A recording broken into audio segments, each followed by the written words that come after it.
जी नमस्कार, मेरा नाम राकेश कुमार। स्वागत है आपका राकेश कुमार ऑफिशियल के यूट्यूब चैनल पे। हाजिर हूँ आपके सामने आज एक क्लास के साथ। आज हम पढ़ेंगे भारतीय संविधान के आर्टिकल 39, 40 और 41।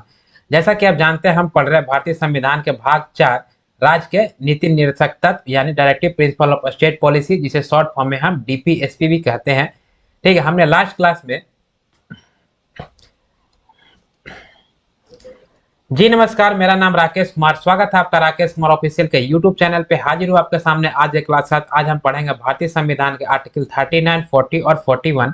जैसे कि आप जानते हैं, हम पढ़ रहे हैं भारतीय संविधान के भाग 4 राज्य के नीति निर्देशक तत्व यानी directive principle of state policy, इसे शॉर्ट फॉर्म में हम डीपीएसपी भी कहा जाता है। इस भाग 4 में कितने आर्टिकल है? तो आर्टिकल 36 से लेकर के 51 तक है, जिसमें हमने लास्ट क्लास में आर्टिकल 36, 37 और 38 हम कर चुके हैं। और आज एक क्लास में हम 30 उससे अगला आर्टिकल 39 हम करने वाले हैं। हम प्रत्येक क्लास में हम कोशिश करेंगे कि प्रत्येक क्लास में हम 3-3 आर्टिकल जो है समाप्त कर सके, जिससे में कि आपको भी जो है वह पढ़ने में परेशानी ना हो और हमें भी जो है आसानी से आपको हम छोटा छोटा करके हम आपको पूरा संविधान हम पढ़ाते चले जाएं।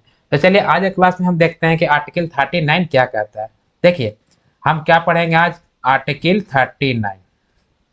देखिए, आर्टिकल 39 कहता है कि समान कार्य के लिए समान वेतन। ठीक, आर्टिकल 39 में क्या है? ठीक है, समान काम के लिए, समान कार्य के लिए क्या होगा? समान वेतन देना है। क्या देना है? समान वेतन देना है। ठीक है, यह वेतन किसे देना है? तो महिलाओं और पुरुषों को। ठीक, किसे देना है? महिलाओं और पुरुषों को देना है, यानी कि मेल और किसको देना है? मेल और फीमेल को देना है। किसे देना है? मेल और फीमेल को। यानी कि अगर हम समान काम करते हैं तो उसके लिए समान वेतन देना है। किसमें लिखा है? आर्टिकल 39 में। जैसे एक जैसा काम अगर कोई महिला कर रही है और वही काम अगर कोई पुरुष करता है तो उसे वेतन समान देना है। किसमें कहा गया है? आर्टिकल 39 में। यह आदेश किसे दिया गया है? यह आदेश दिया गया है उस राज्य को। ठीक है, राज्य कहने का अर्थ क्या है? राज्य कहने का अर्थ है कि भारत के 28 राज्य तो होंगे ही, इसके अलावे प्रत्येक वह विभाग, प्रत्येक वह डिपार्टमेंट जो अपने आप में राज्य है। जैसे हमने पहले भी बताया था कि जैसे आपका रेलवे अपने आप में क्या है? राज्य है, जो कि स्वयं नियम कानून बनाने के लिए स्वतंत्र है, जिसके ऊपर दूसरे का नियम कानून लागू नहीं होता है, वह अपने आप में राज्य होता है। जैसे आपका railway department, income tax department, बिजली विभाग, ये सभी अपने आप में क्या है? ये सभी अपने आप में राज्य है। तो यह आदेश जो है भारत के 28 राज्य को तो दिया ही गया, इसके अलावे प्रत्येक डिपार्टमेंट को दिया गया, प्रत्येक विभाग को दिया गया, जिसका अपना मंत्री बैठता है। हमने लास्ट क्लास में ही इसका पूरा डिफिनेशन हमने बताया था। तो आर्टिकल 39 में कहा गया है कि अगर एक जैसा काम अगर कोई महिला कर रही है और वही काम अगर कोई पुरुष कर रहा है तो उसे वेतन समान देना है। ठीक, उसे वेतन क्या देना है? समान वेतन देना है। जैसे देखिए, इसका जो है आपको सरकारी संस्थानों में बखूबी पालन किया जाता है। जैसे आप सरकारी विद्यालय में देखेंगे तो सरकारी विद्यालय में जितना वेतन एक महिला टीचर को दिया जाता है, उतना ही वेतन एक पुरुष टीचर को ही दिया जाता है। या आप रेलवे डिपार्टमेंट में देखेंगे, रेलवे डिपार्टमेंट महिला कर्मचारी को भी उतना ही वेतन देना है जितना आपको पुरुष कर्मचारी को देना है। या सरकारी संस्थानों में आप अमूमन देखेंगे तो जो महिला कर्मचारी का वेतन होगा उतना ही वेतन जो है आपको पुरुष कर्मचारी को ही मिलता है। लेकिन प्राइवेट संस्थानों में इसका पालन नहीं किया जाता। ठीक है, क्या कि नहीं किया जाता? प्राइवेट संस्थानों में पालन नहीं किया जाता।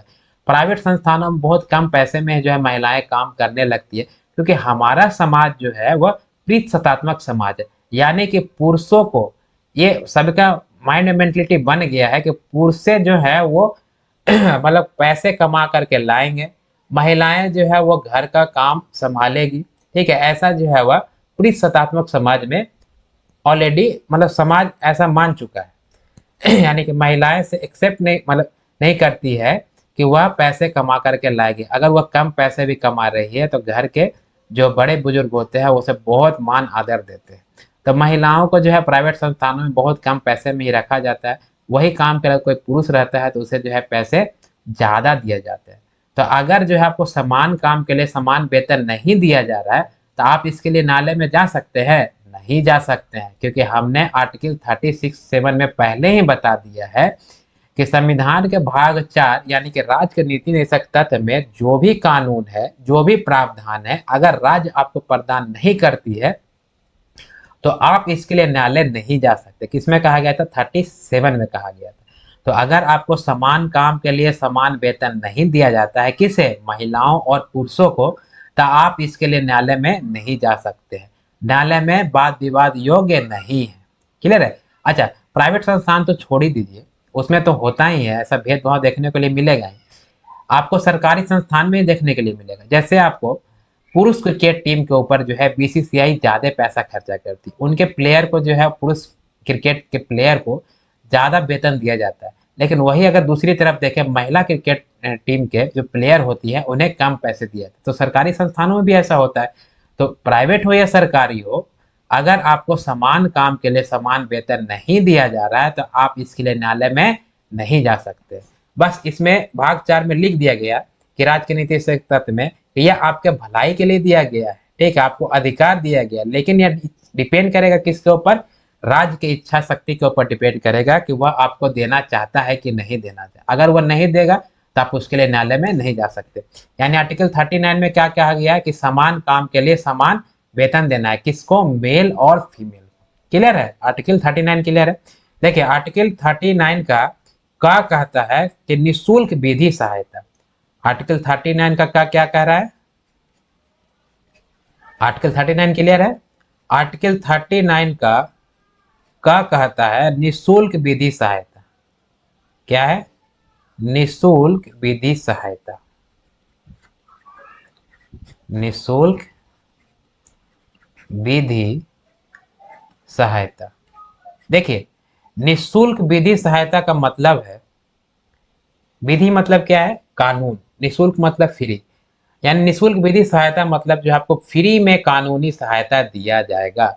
अगर आप चाहते हैं कानूनी सहायता तो आपको फ्री में यानी कि निःशुल्क कानूनी सहायता दिया जाएगा। जैसे आप केस लड़ने गए, आपके पास वकील रखने के लिए पैसे नहीं है, तो सरकार आपको वकील दे सकती है। या अन्य कोई भी ऐसा कानूनी सहायता जिसके लिए आप मतलब कैपेबल नहीं हो उस चीज को करने के लिए, तो सरकार की इच्छा होगी तो आपको जो है निःशुल्क यानी फ्री में जो है कानूनी सहायता आपको दिया जाएगा। किसमें कहा गया है? आर्टिकल 39 के क में कहा गया। अच्छा, अगर आपको सरकार जो है नहीं देती है तो आप इसके लिए क्या न्यायालय में जा सकते हैं? नहीं जा सकते, क्योंकि संविधान के भाग 4 के अंतर्गत कोई भी कानून, कोई भी प्रावधान हो उसके लिए आप न्यायालय नहीं जा सकते। यानी कि 39 में क्या कहा गया? 39 में कहा गया है कि समान काम के लिए समान वेतन देना है महिलाओं और पुरुषों को। और 39 के क में कहा गया है निःशुल्क विधि सहायता। विधि मतलब क्या है? ठीक है, विधि मतलब होता है कानूनी। क्या होता है? कानून। यानी कोई भी कानूनी सहायता आपको राज्य यानी सरकार चाहेगी तो आपको दे सकती है। क्लियर है? 39 क्लियर है? चलिए अगला देखते हैं, आर्टिकल 40 क्या कहता है। यानी आर्टिकल, कौन सा आर्टिकल? आर्टिकल 40। देखिए, आर्टिकल 40 कहता है ग्राम पंचायत। ठीक है, ग्राम पंचायत। यह आर्टिकल बहुत इंपॉर्टेंट है और इससे प्रश्न जो है वह पूछे जाते हैं। ठीक है, तो चलिए समझते हैं ग्राम पंचायत क्या है। देखिए, ग्राम पंचायत, देखिए महात्मा गांधी जो है ग्राम पंचायत एक कट्टर समर्थक थे। महात्मा गांधी का ऐसा मानना था कि बिना गांव को आगे बढ़ाए हुए हम शहरों का विकास नहीं कर सकते। इसलिए गांव में लोकतंत्र का होना जरूरी है। देखिए, गांव के लोग एजुकेशन में शहरों की तुलना में कम पढ़े लिखे होते हैं, इसलिए ज्यादा अधिकारी लेवल पे बात नहीं कर पाते। क्या नहीं कर पाते हैं? ज्यादा अधिकारी लेवल पे बात नहीं कर पाते हैं। इसलिए महात्मा गांधी का मानना था कि आप प्रत्येक गांव से एक मुखिया को चुन दीजिए जो गांव के समस्या को लेकर के अधिकारी लेवल पे बात कर सके, गांव का प्रतिनिधित्व कर सके, क्योंकि गांव में कमो बेश छोटी बड़ी समस्याएं तो प्रत्येक गांव में है। ठीक है, तो उसके लिए जो है गांव का ही कोई अगर प्रतिनिधि चुन लिया जाए मुखिया के रूप में, तो इससे क्या होगा? गांव का विकास होगा। तो ऐसा जो है महात्मा गांधी का कहना था। लेकिन डॉक्टर भीमराव अम्बेडकर का कहना था कि अगर हम प्रत्येक गांव में एक मुखिया चुनेंगे तो पता चला कि हम गांव के डेवलपमेंट के लिए जो भी पैसा भेजा जाएगा वो गांव का मुखिया जो है कुल घोटाला में खा जाएगा। महात्मा गांधी बोले भाई ऐसा थोड़े ना है कि गांव का मुखिया जो है कुल घोटाला में पैसे खा जाएगा। ठीक है, कुल तो नहीं खाएगा, लेकिन आप ही बताइए कि ऐसा कौन सा डिपार्टमेंट नहीं है जिसमें करप्शन नहीं होता। ठीक है, कामों बेश सब में करप्शन होता है। तो आप मतलब इस संभावना पे अगर किस चीज को लाने में जो है मतलब कि रोक लगा रहे हैं कि जो है पैसा जो है मुखिया खा जाएगा, अभी खाया नहीं है, खा जाएगा, मतलब संभावना है, और उसके लिए अगर किसी का डेवलपमेंट आप रोक रहे हैं तो ये गलत है। तो महात्मा गांधी अपने जगह पे सही थे और डॉक्टर भीमराव अम्बेडकर अपने जगह पे सही थे। लेकिन अगर आप वास्तविकता देखिएगा ना, तो गांव का जो भी विकास होता है वो ग्राम पंचायत ही करती है। ठीक है, कौन करती है? ग्राम पंचायत ही करती है। नहीं तो विधायक का क्या था, जब चुनाव आएगा 5 साल में आएगा, एक बार स्कॉर्पियो घुमा के चला जाएगा। क्लियर है? तो इसलिए अगर वास्तविकता देखा जाए तो गांव का विकास जो है वो किसके कौन करता है? तो ग्राम पंचायत ही करता है। तो पहले जो है वह ग्राम पंचायत नहीं थी। ठीक है, पहले ग्राम पंचायत नहीं थी। तो महात्मा गांधी कहे क्या कि ठीक है, ग्राम पंचायत को संविधान में जो है वह जोड़ना बहुत ही ज्यादा जरूरी है। अम्बेडकर साहब बोले नहीं जुड़ेगा, महात्मा गांधी बोले जुड़ेगा, इधर से बोल रहे नहीं जुड़ेगा, दोनों में हो गया बहस। उधर से आए आपका राजेंद्र प्रसाद बाबू आए। ठीक है, उन्होंने कहा कि आप लोग दोनों काहे झगड़ रहे हैं, क्या दिक्कत हुआ? तो महात्मा गांधी बोले कि ग्राम पंचायत को संविधान में जोड़ना चाहिए, वो आपका भीमराव अम्बेडकर बोले कि नहीं जोड़ना चाहिए। राजेंद्र बाबू कहे कि ठीक है, ऐसा सॉल्यूशन निकालिए कि दोनों का बात रह जाए। एक काम कीजिए कि इसे संविधान का भाग 4 के राज्य के नीति निदेशक तत्व में डाल दीजिए। जिस राज्य को मन करेगा वह लागू करेगा, और जिस राज्य को मन नहीं करेगा वह लागू नहीं करेगा। उन्होंने भी कहा चलो ठीक है।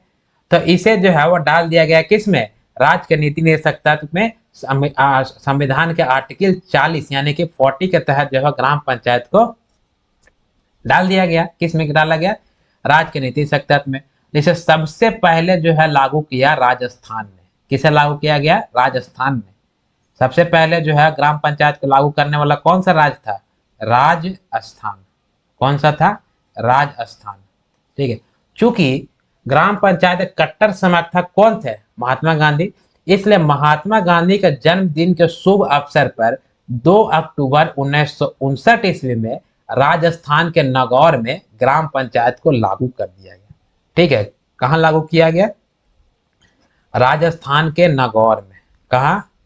नागौर में। यह कब लागू किया गया बताइए? ठीक है, महात्मा गांधी के जन्मदिन के शुभ अवसर पर। इसे याद करने में कोई परेशानी नहीं है क्योंकि महात्मा गांधी से कट्टर समर्थक थे, तो इसलिए महात्मा गांधी के जन्मदिन के शुभ अवसर पे ही, ठीक है, कब लागू किया गया? 2 अक्टूबर 1959 ईस्वी में जो है वह ग्राम पंचायत को राजस्थान ने लागू कर लिया। चूंकि यह आपको किसमें है? राज्य के नीति निदेशक तत्व में है। तो जिस राज्य को मन करेगा वो लागू करेगा, और जिस राज्य को मन नहीं करेगा वो लागू नहीं करेगा। तब जब जो इसे राजस्थान के नागौर में जब लागू कर दिया गया, कब? 2 अक्टूबर 1959 ईस्वी में। संविधान बना कब था? आपका 26 जनवरी 1950 में।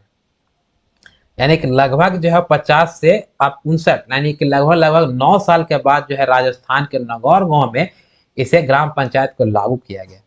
जैसे जैसे समय बीतता गया, यह देखा गया कि राजस्थान के गांव की समस्या तत्कालीन सॉल्व होते जा रही है। ठीक है, क्योंकि वहां पे ग्राम पंचायत लागू कर दिया गया था, राजस्थान सरकार ने जब वहां पे लागू किया गया, तो जैसे जैसे समय बीता वहां पे देखा जा रहा है कि राजस्थान का गांव तो डेवलपमेंट हो रहा है, वहां के जो भी छोटी मोटी समस्याएं थी वह तत्काल सॉल्व होती जा रही है, वहां की ग्राम पंचायत जो है उसको सॉल्व कर दे रही है। बाकी बाकी राज्यों का क्या था कि अगर गांव में सड़क पे एक बिजली का खंभा भी लगाना है तो उसके लिए वो आवेदन दीजिए। किनको? विधायक को। फिर विधायक आएंगे, वह विचार विमर्श करेंगे, अगर इलेक्शन नहीं है तो आपको पत्ता भी नहीं देंगे। बोलेगा ठीक है हमारे पास फंड में पैसा नहीं है, ठीक हम अगला महीना करा देंगे, टाल मटोल करेंगे, और अगर इलेक्शन सामने रहेगा तो वो आपको हो सकता है काम भी करवा दे। यानी कि डिपेंड होना पड़ रहा था। और चूंकि विधायक जो है वो आपके गांव के तो है नहीं, ठीक, वो 5 साल में एक बार आपको चेहरा दिखाने आया है।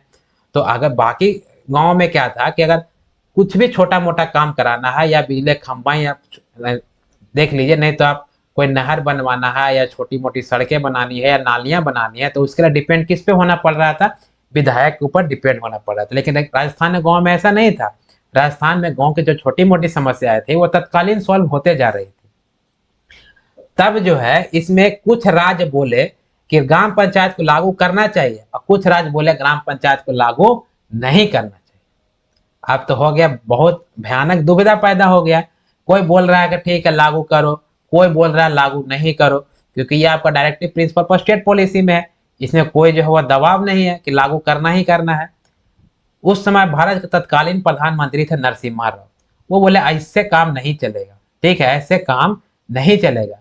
इसे जो है ये जब तक आपका राज्य के डायरेक्टिव प्रिंसिपल ऑफ में रहेगा, यानी कि राज्य के नीति तत्व में रहेगा, या राज्य सभी जो है ना वो नौटंकी कर रहा है कि इसे लागू करना चाहिए, कोई बोला लागू नहीं करना चाहिए। एक काम कीजिए कि इसको राज्य के नीति तत्व से हटा दीजिए, ठीक, क्या कीजिए, राज्य के नीति तत्व से हटा दीजिए।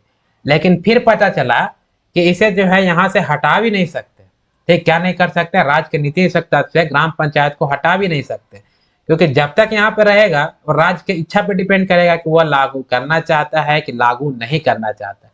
उसको हम न्यायालय से हम मतलब इन्फोर्समेंट नहीं करा सकते, जबरदस्ती हम नहीं करा सकते, क्योंकि आर्टिकल 37 में पहले ही कर दिया गया कि इसे जो है न्यायालय के द्वारा इन्फोर्स नहीं करा सकते, राज्य की इच्छा शक्ति पर डिपेंड करेगा, या कल्याणकारी योजना के तहत है, या आपको आपके भलाई के लिए दिया गया, मन होगा तो राज्य देगी, मन नहीं होगा तो राज्य नहीं देगी। फिर मालूम चला क्या कि इसे ग्राम पंचायत यानी कि भाग 4 में जो भी प्रावधान है उसे हम यहाँ से हटा भी नहीं सकते। अब रास्ता क्या है, तब इसे इन्फोर्स करने के लिए इसी का फोटोकॉपी संविधान के दूसरे जगह पे हमको लिखना पड़ेगा, ठीक है, यही करना पड़ेगा ना कि इसी का फोटोकॉपी हमको संविधान के दूसरे जगह पे लिखना पड़ेगा। तब किया गया आपका 73वां संविधान संशोधन 1992 ईस्वी में। कब किया गया? 73वां संविधान संशोधन। कौन सा संविधान संशोधन? 73वां संविधान संशोधन। यह कब किया गया? यह किया गया आपको 1992 ईस्वी में। कब किया गया? 1992 ईस्वी में किया गया 73वां संविधान संशोधन, और इसी का फोटोकॉपी, ठीक है, संविधान के दूसरे जगह में क्या कर दिया गया? चिपका दिया गया। अच्छा, यह 73वां संविधान संशोधन 1992 ईस्वी में किया गया, और इसी ग्राम पंचायत को लागू कब किया गया? लागू किया गया आपका 24 अप्रैल, ठीक है, सॉरी, कब लागू किया गया? 24 अप्रैल आपका 1993 ईस्वी में, ठीक है, 24 अप्रैल 1993 ईस्वी में इसे लागू किया गया। और आपका कब लागू किया गया? 24 अप्रैल 1993 ईस्वी में, ठीक है। और साथ ही साथ इसे कंपलसरी कर दिया गया, भारत के प्रत्येक राज्य में को कहा गया कि आपको ग्राम पंचायत कंपलसरी लाना ही होगा, ठीक है। पहले क्या था कि राज्य के नीति सख्त में था, तो कोई राज्य का इच्छा था कि वो ला भी सकता है, कोई राज्य का इच्छा था वो नहीं भी ला सकता है। लेकिन जब किया गया 73वां संविधान संशोधन 1992 ईस्वी में, और इसे लागू कर दिया गया 24 अप्रैल 1993 ईस्वी को, अब भारत के प्रत्येक राज्य को कह दिया गया कि आपको ग्राम पंचायत लाना ही होगा, ठीक है। यह किसके शासन काल में हुआ था? यह आपका नरसिम्हा राव उसमें भारत के प्रधानमंत्री थे, उसके शासन काल में यह किया गया था। क्लियर है? यहाँ तक क्लियर है? अच्छा, अब इसे जो है प्रत्येक राज्य को कह दिया गया कि आपको जो है ग्राम पंचायत लाना ही है, ठीक है। और इसे जो है चूंकि यहाँ से तो फोटोकॉपी किया गया, तो कहीं ना कहीं तो जोड़ना होगा, तो इसे जोड़ा गया आपको आर्टिकल 243 के क से लेकर के अड़ा तक कई प्रावधानों के तहत जो इसे ग्राम पंचायत को जोड़ दिया गया, ठीक है, जोड़ दिया गया। कितने आर्टिकल में जोड़ा गया भाई?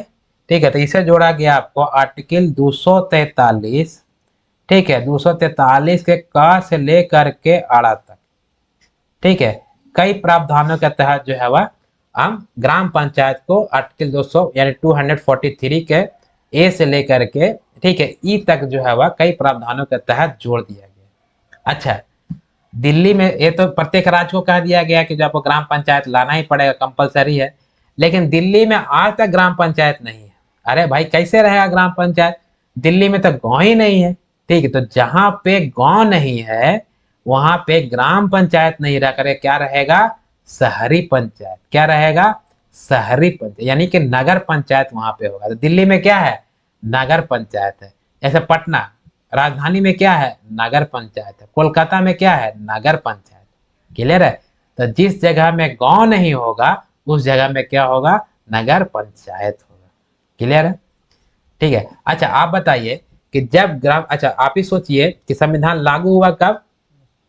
देखिए, आपका लागू हुआ है 1950 में लागू हुआ संविधान, ठीक। 1959 ईस्वी में यानी कि 2 अक्टूबर 1959 ईस्वी में इसे सबसे पहले राजस्थान के नागौर में लागू किया गया। अच्छा, पूरे देश में ग्राम पंचायत कब आया? पूरे देश में आया आपका 73वां संविधान संशोधन 1992 के तहत, और लागू किया गया आपको 24 अप्रैल। कब लागू किया गया? 24 अप्रैल 1993 ईस्वी में जो है वो पूरे देश में लागू कर दिया गया कि आपको प्रत्येक राज्य को क्या करना होगा, ग्राम पंचायत लाना होगा। अब किसी का बहाना नहीं चलेगा, कोई बोल रहा है कि हाँ लाओ, कोई बोल रहा है कि नहीं लाओ, सबको लाना है। क्योंकि देखिए इसका जो एग्जाम्पल तो सेट हो गया था पहले ही राजस्थान में, कि राजस्थान में गांव का डेवलपमेंट बहुत आसानी से होने लगा, वहां गांव की समस्या जो है वह तुरंत सॉल्व हो जा रही, तो इसीलिए जो है पूरे देश में लागू कर दिया गया। अच्छा, आप टाइम ड्यूरेशन पर ध्यान दीजिएगा, तो ये 1959 है, और फिर क्या 1993, यानी कि मोटा मोटी मान लीजिए कि 60 अक्टूबर हो गया तो 60 तो खत्म हो जाएगा, तो 60 से लेकर के 93 तक, यानी कि लगभग लगभग 60 और 30 90, और 3 यानी कि दो ही मानिए, ठीक है, तो 30 साल इधर और 2 साल उधर, यानी कि लगभग लगभग 32 साल लग गया आपको ग्राम पंचायत को पूरे देश में लाने के लिए। लेकिन अगर महात्मा गांधी को गोली नहीं लगी रहती ना, तो ये ग्राम पंचायत जो है वो आपको संविधान के साथ ही, मतलब पूरे देश में ऐसी व्यवस्था पहले ही कर दी जाती। लेकिन खैर मनाइए, महात्मा गांधी को गोली लग गई, इसके वजह से जो है ग्राम पंचायत आने में इतना ज्यादा का समय जो है वह लगा। तो पहले जब ग्राम पंचायत यानी कि 1993 यानी 92 के पहले ग्राम पंचायत के लिए आप क्या न्यायालय में जा सकते थे? नहीं जा सकते थे। लेकिन जब यह संविधान संशोधन 73वां संविधान संशोधन हो गया, अब आप ग्राम पंचायत के लिए न्यायालय में जा सकते हैं, न्यायालय में वाद विवाद कर सकते हैं। क्लियर है? अच्छा बताइए, जब ये आपको 243 का से आड़ा तक जोड़ दिया गया, तो ये ग्राम पंचायत राज के नीति नीति निदेशक तत्व में है कि नहीं? ठीक है, राज के नीति निदेशक तत्व में है, क्योंकि इसे हम यहाँ से हटा ही नहीं सकते। इसी का फोटोकॉपी जो है वह आर्टिकल 243 के क से लेकर के आड़ा तक जो है वह कई प्रावधानों के तहत जोड़ा गया, राज्य के नीति तत्व में भी है, और आर्टिकल 243 से क से लेकर के आड़ा तक में भी आपको लिखा गया। इसी का फोटोकॉपी जस्ट वहां चिपका दिया गया। क्लियर है? और चिपकाने से ये हुआ कि अभी प्रत्येक राज्य को जो है अपने गांव में क्या लाना होगा, ग्राम पंचायत लाना होगा। क्लियर है? हमने पढ़ा आर्टिकल 39 में कि समान कार्य के लिए समान वेतन देना है पुरुषों और महिलाओं को। अगर नहीं दिया जाता है तो कोई दिक्कत नहीं, आप इसके लिए न्यायालय में नहीं जा सकते, टुकुर टुकुर सिर्फ देखते रहिए। आर्टिकल 40 में कहा गया है ग्राम पंचायत, ठीक है, ग्राम पंचायत भारत के प्रत्येक राज्य में जो है लागू किया गया 73वां संविधान संशोधन के तहत, इसे लागू हुआ 24 अप्रैल आपको 1993 में। और यह आर्टिकल किस आर्टिकल के तहत न्यायालय में जा सकते हैं, इसका प्रावधान किया गया है, तो आर्टिकल 243 के क से लेकर के आड़ा तक। सबसे पहले ग्राम पंचायत कहाँ लागू किया गया था? राजस्थान के नागौर में। ठीक है, कब लागू किया गया था? तो महात्मा गांधी के जन्मदिन के शुभ अवसर पर 2 अक्टूबर 1959 ईस्वी में राजस्थान के नागौर में हम ग्राम पंचायत सबसे पहला लागू किया गया। यहाँ तक क्लियर है? आर्टिकल 40 क्लियर है? चलिए अगला देखते हैं कि आर्टिकल 41 क्या कहता है। कौन सा आर्टिकल? बहुत गर्मी है। ठीक है, आर्टिकल 41 क्या कहता है? देखिए आर्टिकल आर्टिकल कौन सा? आर्टिकल 41 यानी 41। आर्टिकल 41 कहता है कि कुछ दशाओं में, देखिए कुछ दशाओं में सरकारी सहायता आपको दी जाएगी। कुछ दशाओं में क्या दी जाएगी? कुछ दशाओं में सरकारी सहायता दी जाएगी। सरकारी सहायता दी जाएगी। किसमें कहा गया? आर्टिकल 41 में कहा गया। जैसे आप देख लीजिए वृद्धा पेंशन, ठीक है, जैसे में क्या है, जैसे में आपको दिया जाता है वृद्धा पेंशन, क्या दिया जाता है? वृद्धा पेंशन। और ले लीजिए विधवा पेंशन। क्लियर है? या विकलांग लोगों को जो है सरकारी सहायता दिया जाता है। इसमें बहुत सारे एग्जाम्पल है। विकलांग, अच्छा विकलांग से ज्यादा अच्छा है सर, दिव्यांग बोलेंगे। विकलांग लोगों को क्या दिया जाता है? सरकारी सहायता। सरकारी सहायता दिया जाता है।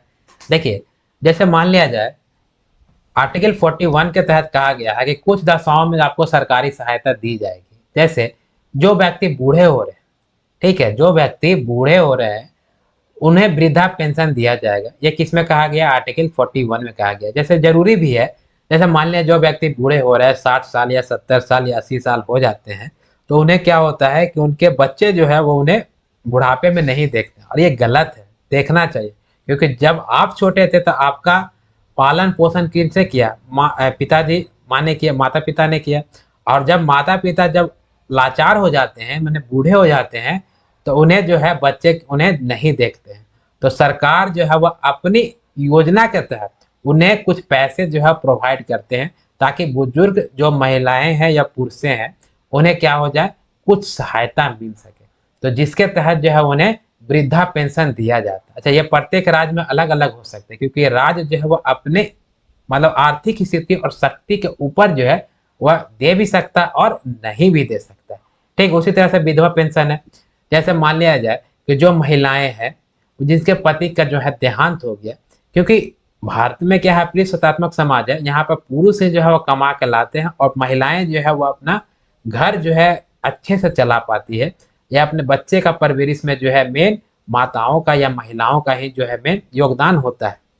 तो अगर जिनके पति मर गए तो उनकी मतलब महिला जो है वो क्या, अभी तो असहाय हो गई। ठीक है, उनके पास जो है वो जीवन जीने के लिए जो है कुछ वैसा रोजगार नहीं होता है। तो सरकार जो है वो कुछ पैसे से उनकी मदद करती है। हमने डिप्रेशन में ही बताया था कि राज्य के नीति निषेध तत्व जो है वह समाज के अंदर सामाजिक और आर्थिक बराबरी लाने की बात करता है, यह आपकी भलाई के लिए दिया गया है। यानी कि जो पैसे से पीछे रह गया है उसे कुछ पैसे दे दीजिए ताकि आर्थिक बराबरी आ सके, और जो समाज में पीछे रह गया उसे समाज में आगे लाइए ताकि सामाजिक बराबरी हो सके। तो सामाजिक और आर्थिक बराबरी लाने की बात कौन करता है? तो राज्य के नीति निदेशक तत्व करती है। तो कुछ दशाओं में सरकारी सहायता में आपको जो है वह विधवा पेंशन दिया जाता है, वह सरकार की तरफ से दी जाती है। अच्छा, अगर आपको सरकार विधवा पेंशन नहीं अभी मान ले सपोज दे रही है और कुछ समय के बाद आपको अगर नहीं दी जाती है, तो आप उसके लिए न्यायालय जा सकते हैं? आप उसके लिए न्यायालय नहीं जा सकते हैं, क्योंकि यह डीपीएसपी में है। ठीक है, directive principle of state policy में। उसी प्रकार से जो है आपको विकलांग लोगों को क्या दी जाती है? ठीक है, विकलांग लोगों को जो है क्या किया जाता है? आपको सरकारी सहायता दी जाती है, क्योंकि विकलांग लोगों को ऐसा माना जाता है कि इनके साथ जो है वह पहले तो भगवान ने क्या किया इनके साथ, मतलब गलत किया। तो इसलिए सरकार का जो है इनके प्रति जो है वह सहानुभूति होता है, तो इसलिए इन्हें जो है सरकारी सहायता दी जाती है। आप अक्सर देखते होंगे कि इनके लिए जो है 3 पहिया वाहन सरकार की तरफ से फ्री में दी जाती है, निःशुल्क दी जाती है। तो कुछ दशाओं में सरकारी सहायता जो है सरकार की तरफ से की जाती है गरीब परिवार को, गरीब महिलाओं को। इसी में आपको अभी देखिए, अभी जो है इलेक्शन का समय है, तो एक बहुत गर्म मुद्दा है आपका फ्री में अनाज बांटने का। कहा जाता है केंद्र सरकार की तरफ से जो है फ्री में 5 किलो अनाज दिया जाता है। तो ये किस आर्टिकल के तहत दिया जा रहा है आपको? तो राज्य के नीति सकता है तो आर्टिकल 41 के तहत, या आपको प्रधानमंत्री आवास योजना के तहत जो है वो आवास बनाने के लिए गरीब परिवारों को कुछ पैसे क्या, बहुत मतलब एक मोटा मोटी रकम जो है, मतलब 2 से 2.5 लाख समथिंग जो भी है लगभग ऐसा, उतना रकम जो है सरकार की तरफ से आपको मदद के रूप में राशि दी जाती है। तो ये किस स्थिति मतलब किस आर्टिकल के तहत दी जा रही है? तो आर्टिकल 41 के तहत दी जा रही है। अच्छा, ये सरकार की इच्छा पर डिपेंड कर रही है। सपोज मान लिया जाए कि अभी जो है बीजेपी की गवर्नमेंट है, तो ये आपको आवास योजना के तहत उतनी पैसा दे रही है, अनाज 5 केजी दे रही है। अगर जो है कल को हो करके जो है कांग्रेस की सरकार आ जाती है, तो ये जरूरी नहीं कि वो भी आवास योजना के तहत ही दे, ठीक है, पैसा दे या 5 किलो अनाज दे, ऐसा जरूरी नहीं। हाँ, आज और एक चीज और, आप इसके लिए न्यायालय में भी नहीं जा सकते, क्योंकि आर्टिकल आपका जो भी 36 से लेकर के 51 तक जो भी प्रावधान है या जो भी कानून है, आप उसके लिए न्यायालय में नहीं जा सकते। किसमें कहा गया है?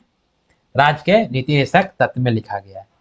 क्लियर है? तो आज हमने पढ़ा कौन कौन सा आर्टिकल, 39, 40 और 41, जिसमें 39 में कहा गया कि समान कार्य के लिए समान वेतन देना है, किसे? महिलाओं को और पुरुषों को।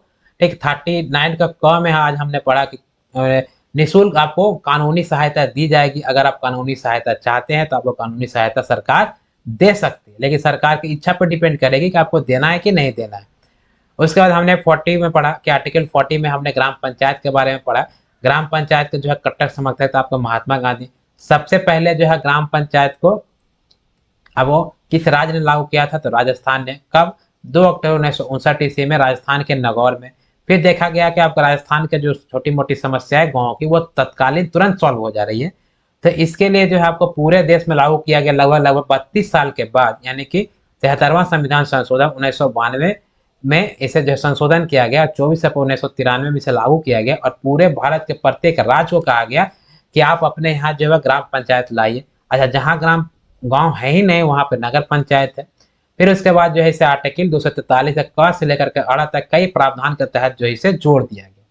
ठीक है, फिर हमने आर्टिकल 41 में पढ़ा कि आर्टिकल 41 में कुछ दशकों में सरकार जो है वो गरीब परिवारों को क्या करती है, सरकारी सहायता करती है। जैसे आपको आवास योजना के तहत आपको आवास के लिए पैसे दिए जाते हैं, आपको घर में शौचालय बनाने के लिए सरकार की तरफ से कुछ मदद की जाती है, मतलब राशि दी जाती है, या आपको प्रत्येक महीने जो है वो अनाज दिए जाते हैं। तो ये राज्य जो है वो गरीब परिवार को क्या करते हैं, जो आर्थिक रूप से लाचार है उन्हें जो है वह सरकार क्या करती है, मदद करती है, सरकार जो है वह सहायता करती है। अच्छा, आज़ादी के आज 75 साल हो भी गए, फिर भी जो है वह लोग 5 केजी अनाज के लिए ही, ऐसा नहीं होना चाहिए।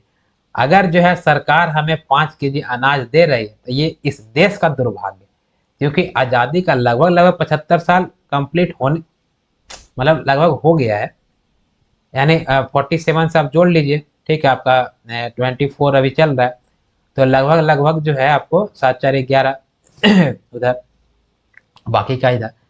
तो अगर आज़ादी के इतने साल के बाद भी अगर प्रत्येक परिवार जो है वह अपने आप इंडिपेंडेंट नहीं हुआ, वो सरकार पे डिपेंड रहना पड़ रहा है खाने के लिए, अनाज के लिए, तो ये हमारे देश के दुर्भाग्य की बात है। अच्छा, जो भी हो, मैं इस पे कोई कमेंट नहीं करना चाहता हूँ।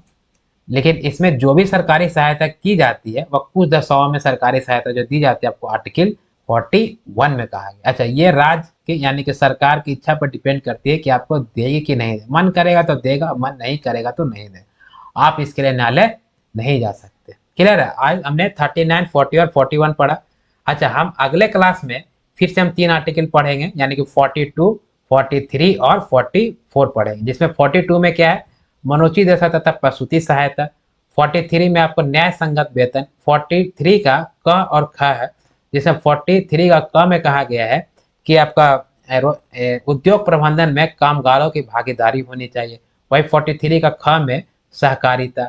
44, ठीक है, 44 जो है बहुत इंपॉर्टेंट आर्टिकल है, जिसमें है आपका समान नागरिक संहिता, यानी कि यूनिफॉर्म सिविल कोड, जो हम अगले क्लास में करने वाले हैं। अच्छा, हमने इसके लास्ट क्लास में क्या पढ़ा था, आर्टिकल 36, 37 और 38। चलिए थोड़ा रिवाइज कर लेते हैं। मैं प्रत्येक क्लास में जो है वो बैक क्लास में जो पढ़ाता हूँ वो थोड़ा रिवाइज करता हूँ, इससे आप लोग का भी रिवीजन हो जाएगा, क्योंकि आप लोग तो ऐसे रिवीजन करेंगे नहीं। तो हमने लास्ट क्लास में पढ़ा था भाग 4। ठीक है, भाग 4 में क्या था, राज्य के नीति सत्ता यानी directive principle of state policy, इसे जो है शॉर्ट फॉर्म में क्या कहते हैं, डीपीएसपी कहा जाता है। ठीक है, इसमें हमने आर्टिकल क्या पढ़ा था, आर्टिकल 36 पढ़ा था।